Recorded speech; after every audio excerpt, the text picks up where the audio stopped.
Anyway, what the Ramchal mentions, that the phases of history are really dependent on what's called tikkun.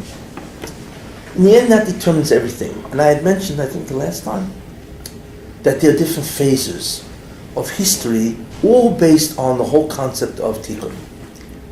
So I mentioned the first phase was the Olam HaNeshamas. So neshama, before the neshama comes down, altogether, there's a certain time and a place that the neshama has to give it namlik sufa. So therefore it has to come down in order to do that. It has to do something where it could say it was the cause of what it will receive. In order to remove the terrible busha, so to speak, of what it would experience if it doesn't come down. So that's pre-tikkun. That would be the first stage. Then the second stage would be the first grand attempt to do the tikkun. And that really would be Adam Harishon, the first man. And he only had a couple of hours to do it. And had he done the tikkun, then that would be it. There would be no golus. There would be, the interesting Ramchal says that we would all be born into that state. We would have all been born into a state of perfection, so to speak. But it was only up to Adam to do it, and that's it. All he had to do was hold on for a couple of hours, and that would have been the end. That would have been his great test. The tikkun would have happened, and everything would have been just great. He failed. So that was the second stage of mankind that failed. Third stage of mankind. What was that? Anybody know? Third stage? What was that? No? I knew better to say that. You know what the third stage really was? It's interesting. Cain and Hevel. Why is it a separate stage? It's not part of the whole thing they have to do. No. You know, it's like after Adam's chet, the tikkun was divided into two directions, or two steps. Masaking the chet and then doing One was when Adam sinned. One of the consequences of his sin is that he gave a tremendous gvura, strength to the Satan. He gave it a real existence, the Satan, because he believed in it. What do you mean by real existence? It exists. No, he gave it a power. What happened is that the Satan. What happened was that the Satan now had a power over the physical universe. See, before that, Adam he was physical, but not in the way we know it. So the Satan did not have power over his guf at all. You couldn't make him one ice cream or something? You couldn't make him who? Let's say, grabbing the thing. He didn't have a power to make somebody have a taiba for ice cream, let's say. No. The Satan, his entire power was in a physical universe, and Adam himself wasn't really physical, although he was to a certain extent, but he was in an Olam called Olam Yetzirah. He was an incredibly spiritual being. We have no idea what he was. He didn't have a physical body like we have, but therefore the Satan had no koyach. He had no connection to Adam or Chava, the way he has a connection today. Well, okay. Who made the connection? Is it that Adam approached, he fell to Asiyah? He fell. And therefore now he has a connection? Correct. So it wasn't that he took the Son and hooked it up to him. He fell into the Son's domain. Exactly. He entered his kingdom. Exactly. So therefore, Adam is now subject to enormous amount of drives and urges and so on that are satanic, are Satan, you see. So therefore, as a result of that, and therefore that's why he would die. Because in the world that the Satan, the physical world that the Satan has control over, which means the zoyam of the Satan, his control device, his shefa, which controls the physical universe, once he fell into it, he is now subject to the... so what does it mean to give the Satan? The shefa of the Satan, and therefore deterioration or decomposition or death would now ensue. Why? And that's what the Baruch Hashem said. On the day you eat it, you will give the Satan that type of power, because you will have fallen into his domain, and on that day you will die. because the Satan ultimately will have control, or in terms of your guf, and so on. So what happened, therefore, is that necessitated 2 stages because of that. The first stage was that you had to remove the control of the Satan, or the Zoyama, altogether from the physical body. And the second stage was then to bring down the rest of the Kedusha. So that required, because of the sin of Adam, there were two stages. The one who took over the removal of the Tumah was Cain. And the one who would bring down the Shefa would be Hevel. They were not just 2 individuals that just happened to come along for the ride.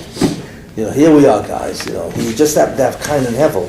Because you see the way the Rabbi Hashem talked to them. He talked to Cain. What did he say, Cain? La Pesach Chatas Revetz. Sin stands at the door, right? The Elecho Tishukosoi, and its desire to you, which means it wants to destroy you. The Ata Timshaboy, but you can rule over it. So like, what kind of a conversation is this really? Is he talking to Cain as an individual, or is he talking to Cain as what's called a prototype, human? That he should now repair the damage that Adam did, you see. And that's what it means that, what was the job of Cain? He was an Oved Adama. Remember what the Chumash calls him, Oved Adama? So it sounds like he was a farmer.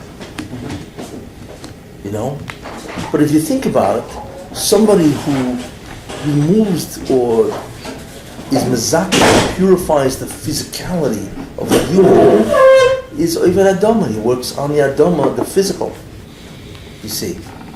And Hevel would be the Roy Tzoyin, means he would now bring the Roy Tzoyin. What was a Roy Tzoyin? He takes care of the flock and brings it back to the corral, basically, right? So he would now bring the rest of Kedusha back to Adam. So here you have 2 individuals. One is Oved Adama, and the other is a Roy Tzoyin, you see? And they are now in the stead of Adam Rishon. Had Cain not killed Hevel, then they would have been able to massacre the Bria. So in a certain sense, that's fair. Adam failed, so not just to give up the ship, right? You create a scenario where there's one more chance, you see. It's very similar to what happened, with Klal Yisrael. They failed at the Chet Egel, but the Gzera was not made at the Chet Egel. It was a terrible thing. The Gzera that they would have to be in the desert for 40 years was not made at the Egel. Interesting. What that meant is that Klal Yisrael could repair it, even though it was a terrible Chet.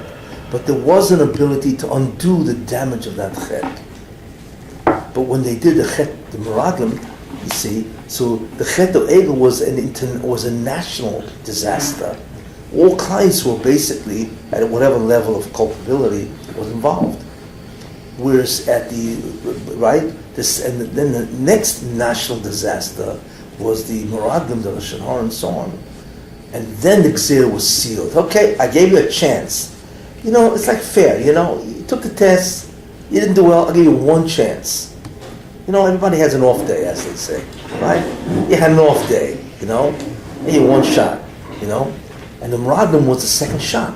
Would Klal Yisrael fall for the argument and the enticements of the Meraglim? And they fell. They believed the Meraglim. So the Meraglim spoke Lashon Hara, right? And the Klal Yisrael was Makabel Lashon Hara. Remember I said about Adam Rishon that he spoke Lashon Hara once? When did I say that? I said that, didn't I? The first conversation was Lashon Hara. Right? Was the first, all the Chatoim of Lashon Hara were included in the first conversation, right? Where the Satan spoke Lashon Hara. Chava was Makabel Lashon Hara. Then she told it over to Adam, so that was Mitzvah Shemra, because it was a lie.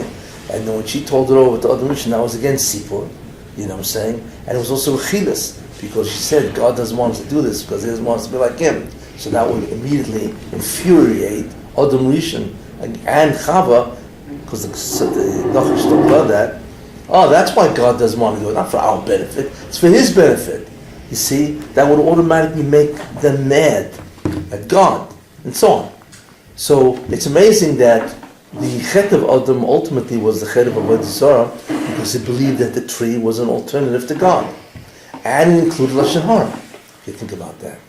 The same thing with the concept of the Meraglim. It was the Chet of Lashon Hara, where they spoke Lashon Hara. All Klal Yisrael was makabel the Lashon Hara, right? But who's the Lashon Hara against? It was against the Rebbe Shalom. Because here he says, I'm bringing you to a land, right, that you'll be able to Eretz Yisrael. And all of a sudden they come over and say, what kind of Eretz Yisrael business? We cannot take it, it's out of our hands, and so on. So what was the whole point God took us in the desert? Just to kill us? Whatever. But you see the same duality here. The concept of Lashon Hara, and the concept of Avodah Zarah. And that's when it was sealed. Same thing with the Cain and Hevel.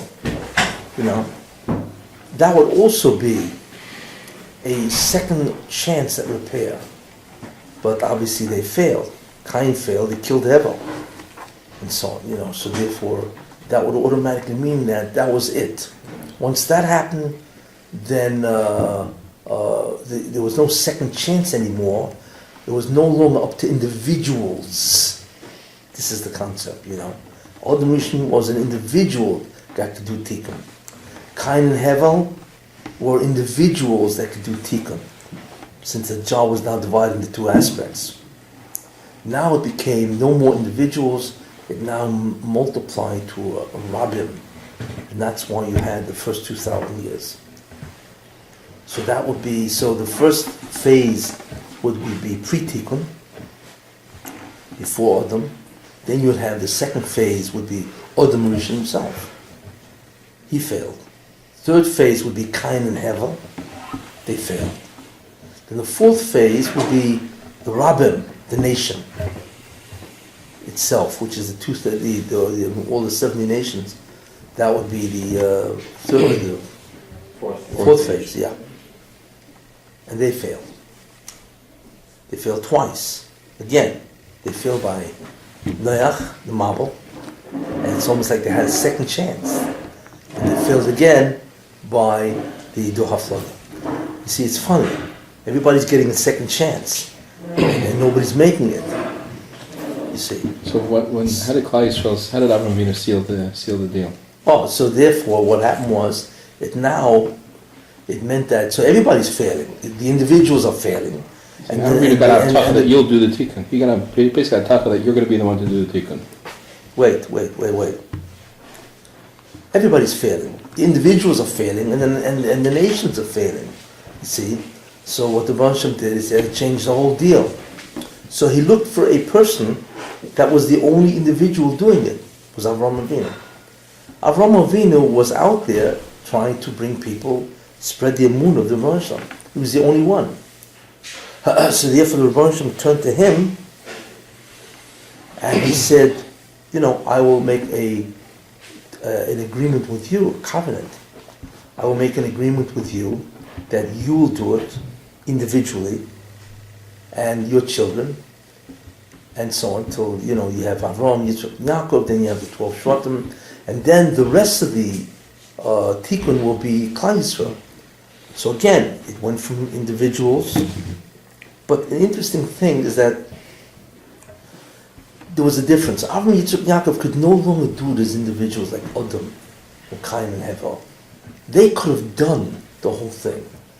Because even though there was a tremendous defect, a pagam in the Bria, it wasn't as serious as when the 2,000 years of nations, the 2,000 years, the tremendous amount of kilkel and pagam.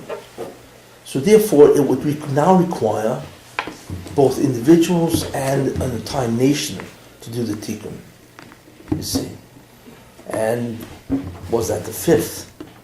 So that would be the fifth phase, where Egypt became the place and the time of the tikkun process. That's why when the Jews stood again at Har Sinai, right, they had done the tikkun, as the Gemara says, that the zoyma of the nachash was nifsak, was actually externalized from the body. They actually achieved half the tikkun. Yeah, they really did. They really did. It was amazing, because they were not they were not the same humans we are. Nifsak zoyma shel nachash automatically means that they don't have the zoyma. So like that, which is astounding. But once they don't have the zoyama, it's actually an incredible thing. Then what the Baruch Hashem did,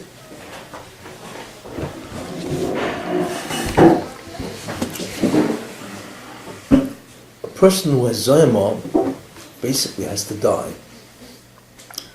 Because you cannot be mezakech a body that has zoyama. You can mezakeh geshem. You can purify a physical body, but you cannot purify a physical body that is not only physical, but also has the zoyama in it. They did it. Wait, who did it? Chayes fell after Mitzrayim. No. Wait. Oh, Patience, said the doctor. This is the problem. Once you have zoyama in the physical body, you can't purify it. You can purify the physical.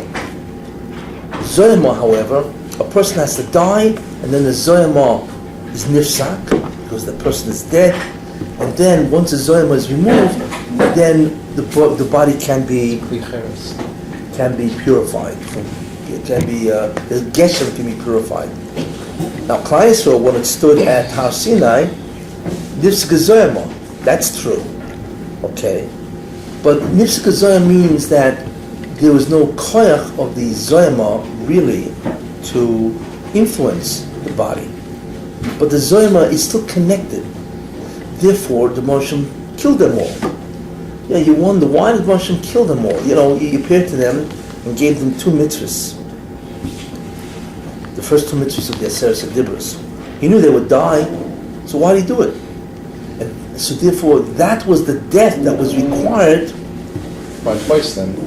And that, what would have happened, they would have had Kessin. And then they did have Kessin. Well, but twice it happened. Why did you need the second time for? What was the second time? Two Dibros. Unless there was one Dibros said. No. It happened once. Those first 2 Dibros were said at the same time then. Whatever. And then they died. So that death is Kessin. And once you have that, so not only was the zoyama removed from them, but now, not only was zoyama nifsak, but now it was externalized, it was removed from them. And once it's removed from them, you can now have zikuch. See? And that's mamish Kessin, which is really what happened to them, and so on. Therefore, they were now, it was incredible how close they were to this tikkun process, to the tikkun. But again, the last hurrah, literally, of the Sultan, hurrah, and hurrah, same words, right? Again, they failed, and therefore the zoyama re-entered the body, and we are now, so they were given a second chance, as I said, by the Meraglim, and when they failed the Meraglim, that sealed their fate. So for 40 days from Har Sinai till Moshe Rabbeinu didn't come down to Chet HaEgel, they were in that stage. The what? They were in that stage of tikkun, or pre-tikkun. Yeah. That was the longest period ever, because even Adam HaRishon was only for a couple of hours in that stage. Yeah. Wow.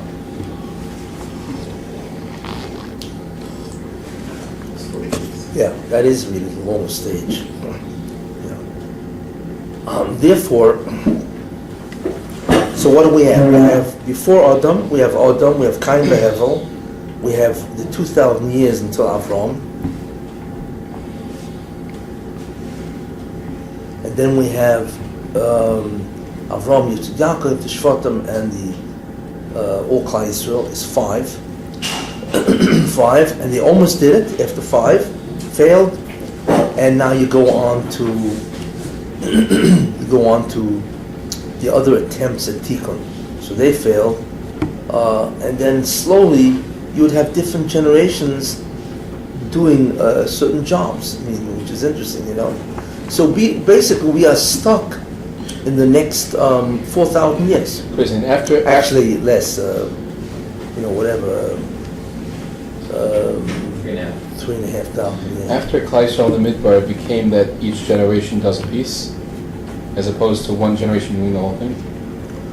No, so therefore each generation can bring the tikkun through achishena, which means that if the generation does tshuva, or they reach a certain spiritual height, then that generation can have the Mashiach. Yes. Be'ita is the end time, which means that the Rabbi Hashem promised that there must be a time when the Mashiach must come, and then the tikkun will be not just through mitzvahs, it'll be through Yisurim. But how do Avram Avinu haftacha?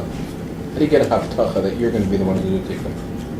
Well, that was a discussion that he had with the Rebbe, because the Rebbe said to him, that you need to, you and your descendants will do the tikkun.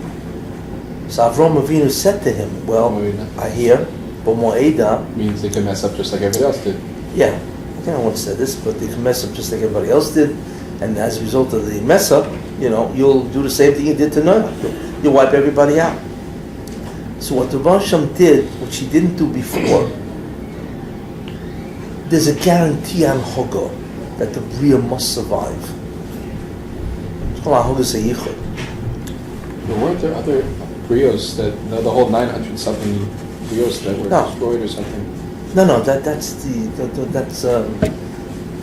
Kabbalistic.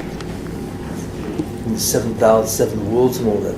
That's all Kabbalistic. No, there were like 1,000. The 1,000. The Torah was given. What does it say? The Torah was given 1,000 years. The Torah was given 1,000th generation, 1,000th year, or something. 1,000th generation means that there were like 900. The Gemara says 900 something generations before the Bria even. Yeah, that Torah was created 900 something. It means there are generations that were born and were destroyed. No, that doesn't. That refers. That's a Kabbalistic concept. The world is only whatever it is now, 5,700, whatever, 74, whatever. That's only now. Those generations are a Kabbalistic phase called Shvius HaKelim. They don't really refer. There is Rabbeinu B'chaya that says that the world will last 49,000 years, and we are on the second or third cycle. Hope not. But the Ari says no, that's not true. What do you mean 49,000 years? I mean, even after Olam Haba? That's 7 cycles of 7,000 years. 49,000 years. Which means? And we are in the third or second or third. The Rabbeinu B'chaya said we are in the third. Hashem refreshes everything after. Whatever goes on, which is, it's almost intolerable. You realize that we got another 35,000 years to go. We can hardly last out 2 days. We're going to last another 35,000 years. Oh no. The Ari said it's not true. And that's the end of it. Finished. He says there's only one 7,000 years, 6,000 year cycle of 7,000 years, and we are in that one, and it's the only one. So we're approaching the end. So thank God for that. Exactly. But in any case. So you have Klai Yisrael. So you have individuals, B'achishena, for instance, the one who probably almost was Mashiach. No, the first one would probably, there are different kufas that you had, Mashiach could have come, was, most people don't see him this way, but that's what he was. Shimshon was Mashiach ben Yosef. And he had he not sinned, whatever the situation was at that time, he could have been Mashiach ben Yosef, and that would have been the end. That's why when Yaakov Avinu blessed Don, he said he saw that for a moment he saw Shimshon, and Shimshon was Mashiach ben Yosef. That's who he really was. And then he saw that he's going to fail, so he said, "L'shiyoscha k'visi Hashem," and we have to wait for your Yeshua. But Shimshon was Mashiach ben Yosef, and the Bria could have come. and the Bria could have had a tikkun in his generation, you know. So that's one of them, you know. Another one was Yerub ben Nevat. Yerub ben Nevat, Shlomo Melech, or Rechavam. Yerub ben Nevat was the closest we ever came to a real Mashiach ben Yosef. He was so great, you know, Yerub ben Nevat. That's why when the Baruch Shem spoke to him, he said to Yerub ben Nevat, you know, you, I, and Yishai will go, walk in Gan Eden. So Yerub ben Nevat, who's first? You see, Hashem switched the order, by the way. In the first, when Hashem first told him, he said, Hashem, then you, and then Ben Yushai. Yeah. And then after he said Nibrosh, he switched around and said Ben Yushai, meaning that he already was had an onus right there. Yeah. Okay. Whatever. But anyway, so it's the Yerub ben Nevat. So clearly, Yerub ben Nevat was not an average person. He really was Mashiach ben Yosef. He came from Ephraim. It's even more than that, you know. But he was obviously, clearly, it's in tremendous ego problems, obviously, and he couldn't tolerate the fact that he would be secondary to Mashiach ben David, you know. But it's interesting, you know, the Baruch Shem doesn't say you, I, and David. It's you, I, and Ben Yishai. My feeling is he was not referring to David Melech.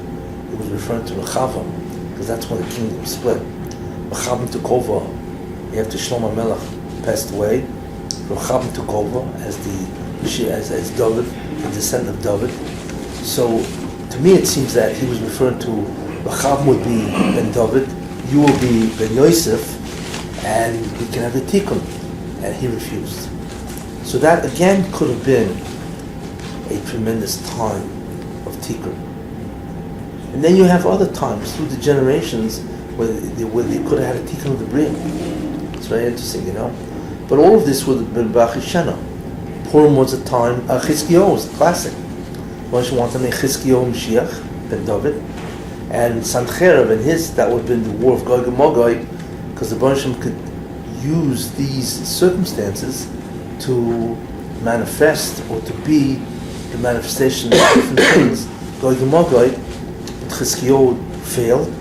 He failed because he failed to sing Shira. Imagine wiping out 85,000 people in one night. That's unheard of. There is no plague in the world that can do that. You take the worst type of diseases, let's say the Ebola virus. I mean, these are deadly, you know, hemorrhagic viruses where they Tsunami just turn what? Tsunami did that.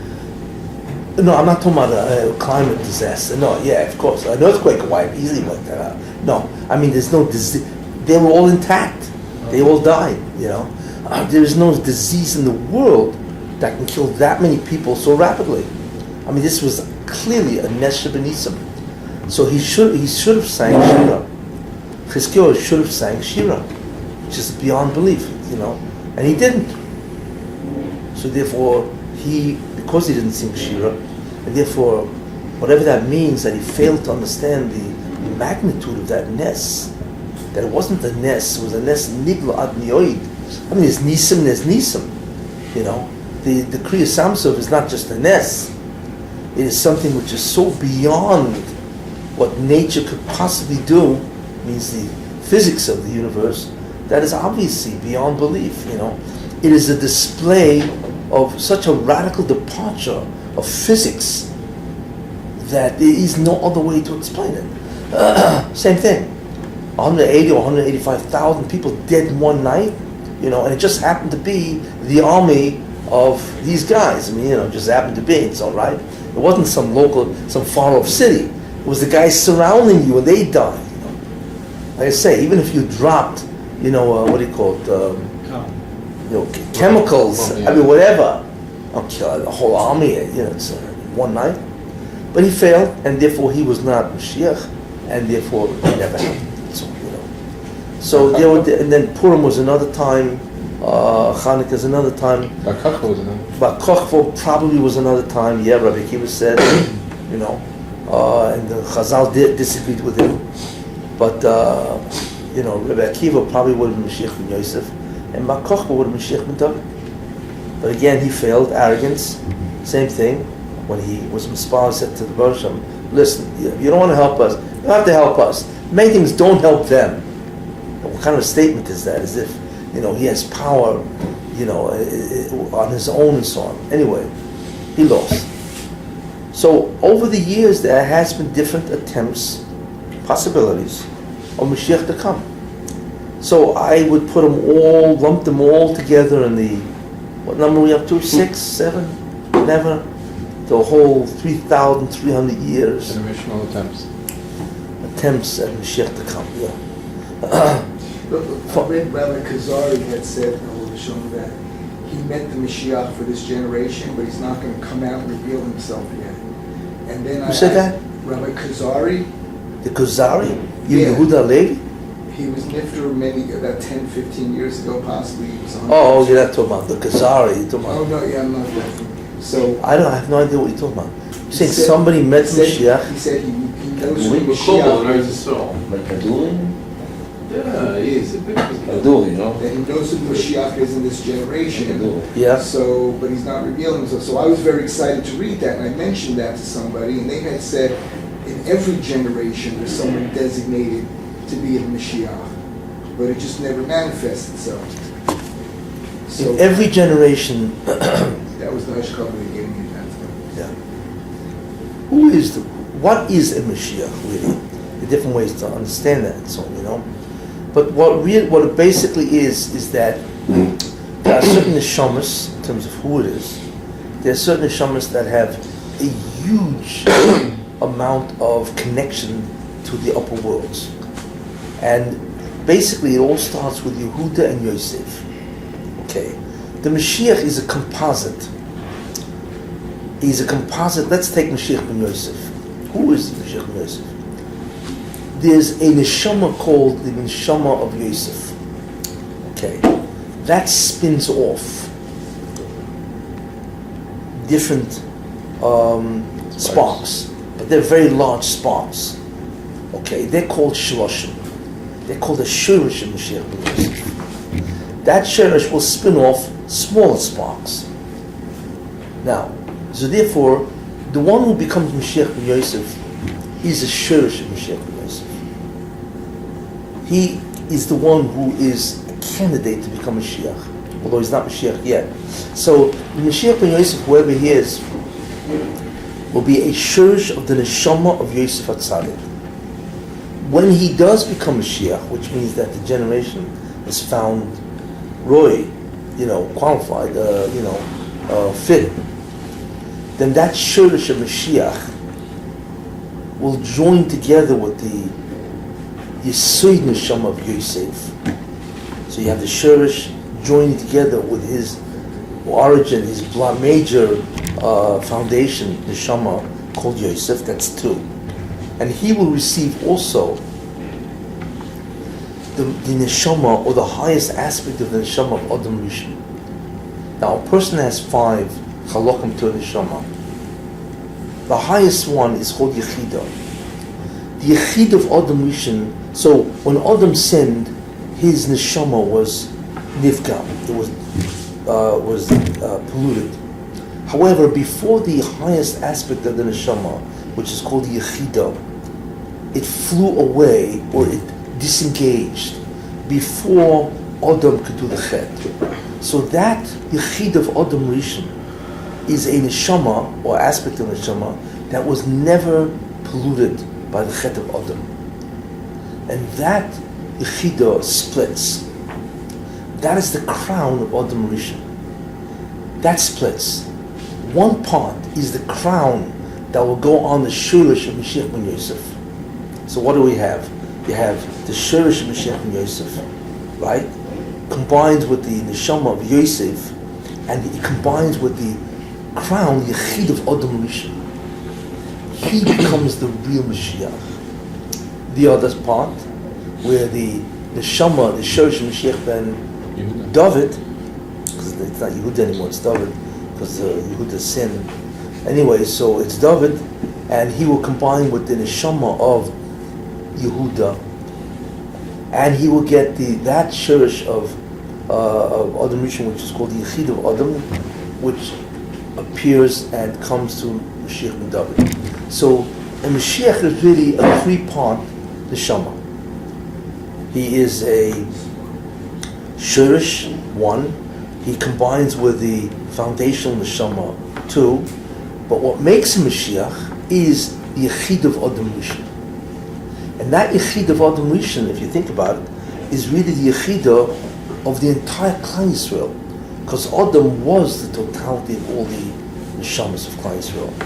So therefore, he will receive that device, the yechida of Adam Rishon, and that yechida is really the yechida of all Klal Yisrael. So whatever or giloi happens will go through his yechida and go out to the Jewish people. So the Mashiach is really a composite of three neshamas. And therefore, and that has never happened in history, where there would be a person that would have three. One of the closest ones, which is interesting, Ramchal says, who almost received the yechid of Adam Rishon. He was one of the closest people who ever became Mashiach ben Yosef. You know what that is? Who? No. Yerubim ben Nevat. Yerubim ben Nevat was the closest, basically. That's why you felt so funny? That's, he crashed, Yeah, he was an incredible person. We have no honor who Yerubim ben Nevat was. It says that he was together, I think, with Achia Shiloni, and they learned together in a field all night. So they said that whatever they were learning, it was so powerful that the Malachim came down to hear the Shir. It was just unbelievable what they were learning. But that's because who he was. Yerubim ben Nevat was one of the closest ever to become Mashiach ben Yosef. So when he sinned, it was a disaster. It was one of the greatest tragedies of Klal Yisrael, you see. So, ultimately speaking, in every generation, there has to be somebody who has a shirish of the neshama of Yosef and a shirish of the neshama of David or Yehuda. Why? So if the generation is found worthy, they will get that yechid of Adam Rishon. Therefore, in this generation, there is somebody that has the neshama of Yosef and the shirish ben Yosef, and somebody has a shirish of Yehuda. The shirish and not the neshama itself? No, the shirish. Meaning that it's just twice removed from the core neshama. Well, if they are chosen to become Mashiach, then they will reconnect to their foundation, and they will get the shirish. Right now, they're twice removed. Well, they're lacking these two things. Yeah. When they become when they're found Roy, two things will happen. First of all, they'll be reconnected to the Yesod, and then and they connected to the. They get Yechida automatically. What? They got Yechida and they were Poigim, or they never got Yechida. They never got it. I mean, they never got it. If you get Yechida, it means you made it. Yeah, that's the crown. The crown of Mashiach is. They get that darga, and if they're Choyte, then they lose. They can't bring down the Yechida. They can't bring it down. Yeah. I mean, they get to the darga to be able to bring it down. That's where the sign is. Yeah. Why is it called a shoresh? Usually shoresh means a source, just like a yesod means it. I mean, well, the yesod will be the foundation. Like the mother is the foundation, and the child will be the shirish. So isn't an anaf better than a shoresh? Usually means like a. It's not referred to as an anaf branch. I'm just saying shoresh usually means a core. No, the reason why it's called a shirish is because that neshama of Mashiach ben Yosef can spin off sparks. Usually when I think about a shirish, it means like the core element. No, like shirish means a root. A root gives rise to others. Whereas an onuf is a branch. It doesn't give rise to anything else. But they are a shirish. That's what it means. Who? This person, let's say in our generation, whoever it is, who he's not a shirish himself. He is. But he can't give rise to other. No, but it's not that he gives rise. It's taken from him. It's taken from his neshama. There are sparks. There are sparks. There are people who are, let's call them assistants, that they are oisik in the Indian of Yosef, but they cannot be Mashiach because they don't have that neshama. Yet they can be oisik in the Indian of Yosef. Yeah. So there are people that are this in core that person gives rise to them. Well, it's taken from his neshama. It's not that he says, okay, chop out something. I mean, no. the energy, whatever it is. Whatever it is. I mean, that's what a spark is. Somebody who has a similar task, so he gives rise consciousness, to and so on. He gives Yeah. rise to the sparks. From him, the neshama will come other neshamas Right. that will be in the Indian of Yosef or Right. Yehuda, right? Yet they will That's not why be it's because they don't have a shirish. So and throughout the generations, each generation must have a shirish of both. So if the generation is found Roy, he will be Mashiach. And so far, obviously, that has never happened, basically. And so, so we're really looking at, the possibilities of how it can happen. And of course, we are now in what's called so you have the tikkun process of the last, from Avram Avinu, basically, where Klal Yisrael is the one who does the tikkun. You see. You once said it could come about either through kapara or tshuva. So tshuva seems difficult, although I hope it happens that way. But thinking about the Holocaust, and there's no word for it. It wasn't just killing; it was diabolical, sadistic. I mean, Chas v'sholom would have to be worse than something like that. I mean, wasn't that the Holocaust? Wouldn't that have been enough of a kapara? I mean, it was the most insidious, well, the problem with it's beyond cruelty. It's not the worst tragedy because the only thing that it's not the Romans probably more Jews than the Holocaust, except they did it over 100 years. In the same torturous ways and medical. No, the Holocaust deviates in certain profound ways. I mean, first of all, the time basically is 1939 to 1945. You're looking at 6 years. In 6 years, 6 million Jews, which is astounding. Romans had hundreds of years to do it. When they destroyed the Beis Hamikdash, who knows how many Jews died? 500,000. The Gemara says that you could wade in the blood of the Jews. Well, however high it was, that's the first thing. First thing that differentiates the Holocaust from all the persecutions before. The second thing that differentiates is the way they died. The Romans didn't bake the Jews; they killed them. That was it. These guys, just the Holocaust is something you never see before. What happened is the Jew became hefker. Every part of the Jew's body was used. His fat was used for soap, and it was just beyond belief. It was like the total physicality of a Jew was completely worthless and given over to the klipa. That's what you see. It wasn't just an neshama. It's like what the Nazis in Machshmam did is that they took charge of the entire body of the Jew. And so on. His teeth, the gold in his teeth, his suitcases, his hair, his skin was made from lampshades. It was almost like it's what you do to a cow. You ever see a cow? A cow, everything is used. The skin is the leather and the fats and the bones, cholent bones. Whatever the meat, the what cut you want, the sirloin. It's like what's left of the cow that he can claim is his.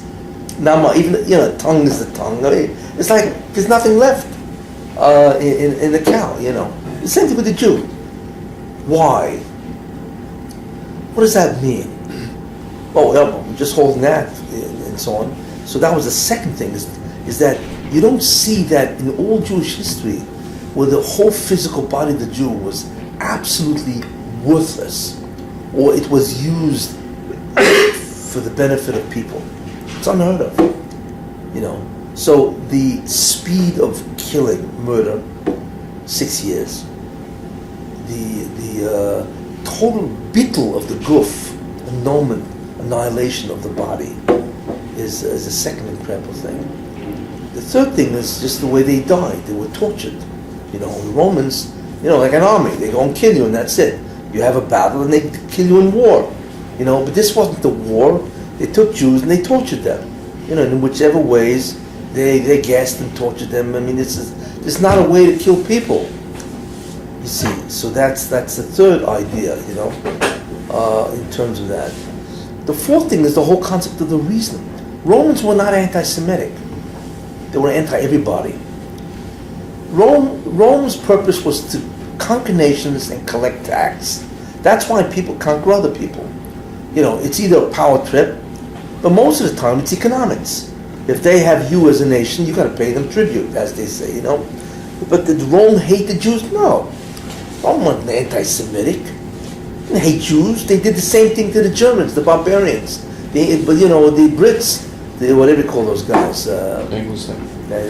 No, it was not Anglo. Whatever, they did that to France. It was called Gaul in those days, They did it to everybody. The real rise of anti-Semitism happened because of Christianity. That's when they hated the Jew as a Jew, you see. And the Holocaust was one of the greatest anti-Semitic destructions ever done. They killed you because you were Jewish, not because of any other reason, not because they wanted money from you and tribute. You had to die because a Jew had to die. It's the greatest anti-Semitic event in history, the Holocaust, you see. What about Mitzrayim, though? What was the reason we were saying about that? Well, they didn't kill Jews. Economics. They enslaved. It was slave power. Yeah, That's always like that. But the Holocaust was unique in all these ways. The speed, the total bittul, or negation of the physical body of the Jew, the torture, the way he died, the fact that the major motive was anti-Semitism, purely. That's what it was. And so, so therefore, the Holocaust in that way is unique. You see, and the question is why. I'll just a brief comment, because in those years, what happened is the concept of Judaism. The Jew himself was completely given over to the Klippa, to the sun, completely. It wasn't a matter of we want something from you. You see, the Satan, or Amalek, that's really what it is. Amalek wants the annihilation of the Jew. I'm not interested in the Jew benefiting me in any way. Although they did that because, why waste manpower? They realized, we're stupid. We need these guys to man the factories. What are we killing them for? So they then shipped them off to, what do you call it? What's the name? What? The different companies and so on. Free labor, but not because they wanted it for that. They really wanted to kill them all. Amalek wants to destroy the Jew. He's not interested in benefit. Romans were interested in benefit, control, and so on, So, and that's really what it was. The concept of a Holocaust is a concept of the absolute domination of Amalek against the Jew. A very rare period of time, and so on, It's with the Klippa, the Satan, the evil, the Amalek, and so on. In other words, it's the greatest opposition of Ra to Toiv, where Ra wants to eradicate and annihilate Toiv. And it's not interested in any benefit whatsoever. And Hitler was, of course, the major character. He would be the equivalent of Haman, or the equivalent of Amalek, and so on, where they want to eradicate the Jew, annihilate. We don't want the existence of that entity, period. You see. And that's really what it was. In a certain sense, Hitler was the Messiah of the Satan. He was the elect, the king of the Satan. That's really what he was. The person who did the greatest amount of evil to Toiv, to annihilate, and so on. And for whatever reason, that's what the Baruch wanted. He allowed a complete victory and domination of the Satan over the Jew, which really is Ra over Toiv. And therefore, the Holocaust is different than all other destructions of the Jew. Never happened before like that, and so on. Like I say, it's only the advent of Christianity that created true anti-Semitism. Before that, it was just politics. Why didn't that do it for the Tikkun Olam? Why didn't the Holocaust take care of the Tikkun Olam? Or maybe it did. Maybe it did. We're just cleaning up the odds and ends. Yeah. Truth is, the Holocaust was in many ways a messianic war. Messianic war. I remember I once read it. You ever have the Chabina Rav? Very great man. The Chabina, where he was a tremendous gadol. He was an incredible Sahatur, you know. He died in 1965, and I was then in Eretz Yisrael. There were 1,000, tens of thousands of people. And I was a bocher then, and I was able to get my way through the crowd. And they were carrying his body on a what do you call it, a stretcher, you know, and he was covered in a white thing, whatever, you know. I was able to get, I don't know how I did it, with thousands of people. I wormed my way right up to that stretcher, and I grabbed on to one of the staves, you know, and I was able to carry it or be carried, depending on how you wanted to look at it, you know. Maybe about 4 feet, 5 feet, and then I just let go, you know. So I always considered that some type of a schus, you know, because I was able to grab onto it. Well, tens of thousands of people there, you know. But anyway, so when the Nazis took over, so they plastered his picture, and under it says he's the worst enemy of the Jew. You know, the Jabina Rov had his picture. I think Enemy of the Jew or enemy of the... Enemy of the Reich. Right. You know, he's the guy we need to kill. You know, but you know, you look at that, and they put his picture in the paper. I mean, Jabina Rov. You know, the Sturm, or whatever the name of the paper was. You know, and so you know. But I also, when I look at that paper, this is so classic. This is such a revelation of what this was all about. Here is the Gadol B'Torah, you know, the personification of God, so to speak, the living personification of Torah in a human. And the Nazis held this up as to be the greatest enemy of the Reich, and they were right. What that told you is what the war really was about. It was Ra against Toiv, and the Jabina was the quintessential Jew of God. You know, you can't represent God. He was a Sahatur, he was incredible, and he was a businessman. Until he came to Eretz Yisrael, obviously phenomenal memory and so on, you know. But it captured the essence of the entire Holocaust. That his picture was in that paper, and he's the enemy of the Reich. We must kill him. You know, they were just incredible what it says about the Holocaust. But anyway, but that's really what it was. It was the quintessential Mechama of Amalek against Klal Yisrael. And Hitler was its chief spokesman. And apparently, the Baruch Hashem said, I give you dominion. You can do whatever you want. It's like Eov, where somehow the Satan came up by Eov. Remember, he kissed it up there? Well, let's see how good he really is, you know? So Baruch Hashem said, okay, you got permission to do whatever you want, you just can't kill the guy. And the Satan went to town. You know, it's like all of a sudden, it was like a heter, you know. Same thing with the Holocaust.